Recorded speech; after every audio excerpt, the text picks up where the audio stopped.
Hi అండి, welcome back to my channel cooking for you 99. ఈరోజు వీడియోలో టేస్టీగా దొండకాయ ఫ్రైని ఎలా చేసుకోవాలో చూసేద్దాం. ఈ దొండకాయ ఫ్రై వేడివేడిగా రైస్లోకైనా లేదా సైడ్ డిష్గా అయినా చాలా బాగుంటుందండి. మీరు కూడా తప్పకుండా ట్రై చేయండి. ముందుగా ఒక ప్యాన్ తీసుకొని అందులోకి 7-8 ఎండుమిర్చి వేసుకోవాలి. అలాగే 1 టేబుల్ స్పూన్ ఆయిల్ వేసుకొని ఒకసారి మిక్స్ చేసుకోండి. ఇప్పుడు ఇందులో 1 టేబుల్ స్పూన్ శనగపప్పు, 1 టేబుల్ స్పూన్ మినప్పప్పు, అలాగే 1 టేబుల్ స్పూన్ ధనియాలు వేసుకొని ఒకసారి మిక్స్ చేసుకోవాలి.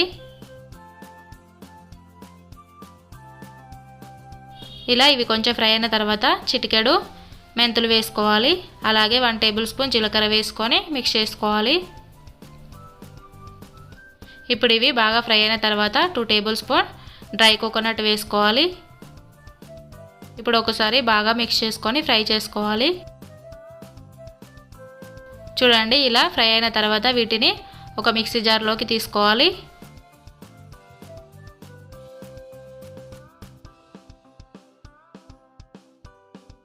ఇప్పుడు అదే ప్యాన్లో ఒక 4 టేబుల్ స్పూన్ వరకు ఆయిల్ వేసుకోవాలి.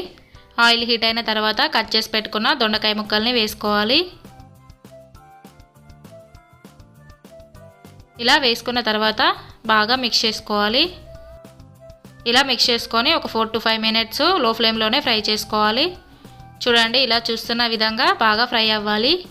ఇప్పుడు వీటిని ఒక ప్లేట్లోకి తీసుకొని పక్కన పెట్టేసుకోవాలి.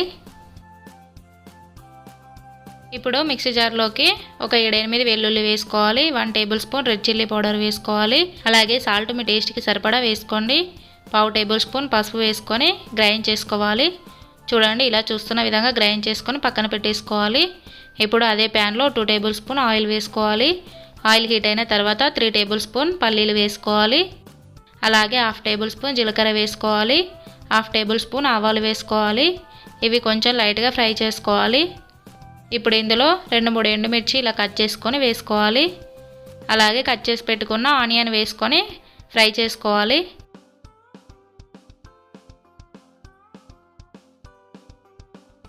ఆనియన్ ఇలా కలర్ చేంజ్ అయ్యేంత వరకు ఫ్రై చేసుకోవాలి. ఇప్పుడు ఇందులో కొంచెం కరివేపాకు వేసుకోవాలి.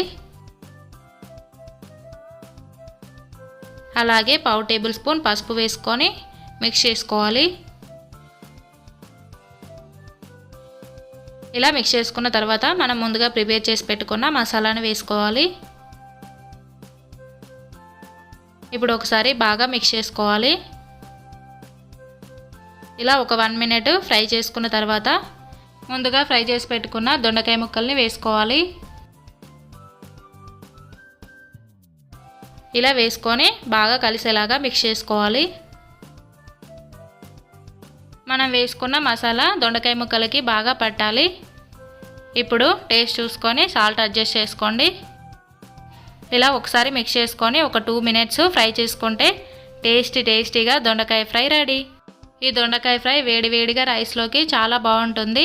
అలాగే సైడ్ డిష్గా పప్పులోకైనా, రసంలోకైనా, సాంబార్లోకైనా చాలా టేస్టీగా ఉంటుందండి. మీరు కూడా ఒకసారి ట్రై చేయండి. అంతే అండి. ఈ రెసిపీ కనుక మీకు నచ్చినట్లయితే ప్లీజ్ లైక్ చేయండి, షేర్ చేయండి అండ్ సబ్స్క్రైబ్ చేసుకోండి.